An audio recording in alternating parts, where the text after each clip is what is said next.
குலசேகரன்பட்டினம் தசரா திருவிழாவையொட்டி வரும் அக்டோபர் 2ஆம் தேதி சூரசம்ஹாரம் நடைபெற இருக்கும் நிலையில் பல வகையான வேடம் அணிந்த பக்தர்கள் ஆட்டம் பாட்டத்துடன் வலம் வர தொடங்கியுள்ளனர்.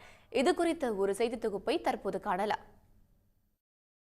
திருச்செந்தூர் அருகே உள்ள குலசேகரன்பட்டினம் முத்தாரம்மன் கோயில் தசரா திருவிழா கடந்த 23ஆம் தேதி கொடியேற்றத்துடன் தொடங்கியது. இதன் சிகர நிகழ்ச்சியான சூரசம்ஹாரம் வரும் 2ஆம் தேதி இரவு 12 மணிக்கு நடைபெறவுள்ளது.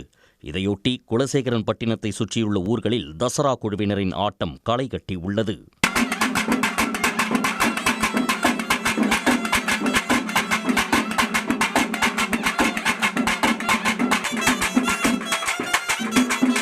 பக்தர்கள் தங்களின் நேர்த்திக் கடனுக்காக காளி, முருகன், விநாயகர், கிருஷ்ணர், ராமர் உள்ளிட்ட கடவுளர் வேடங்களையும், குரங்கு, கரடி, சிங்கம் போன்ற விலங்குகளின் வேடங்களும், ராஜாராணி, குரவன் குரத்தி, பூதகணங்கள் உள்ளிட்ட வேடங்கள் அணிந்து மேளதாளங்கள் முழங்க வேடம் அணிந்த பக்தர்கள் இசைக்கேற்ப நடனமாடி காணிக்கை வசூலில் ஈடுபடுகின்றனர்.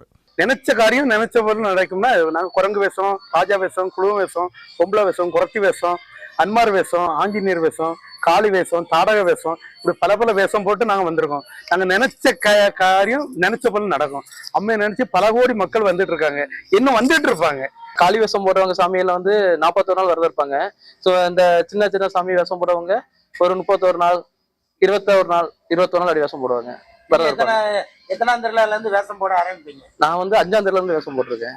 ஆண்டுக்கு ஒரு முறை நடைபெறும் இந்த திருவிழாவில் உள்நாடு மட்டுமின்றி ஏராளமான வெளிநாட்டினர் உள்ளிட்ட 15 லட்சத்திற்கும் மேற்பட்ட பக்தர்கள் கலந்து கொள்வார்கள். தென் மாவட்ட மக்களை ஒன்றிணைக்கும் திருவிழாவாக பார்க்கப்படும் இந்த விழாவிற்காக ஆண்டுக்கு ஆண்டு வேடமணிந்து குலசை வரும் பக்தர்களின் எண்ணிக்கையும் அதிகரித்து வருகிறது.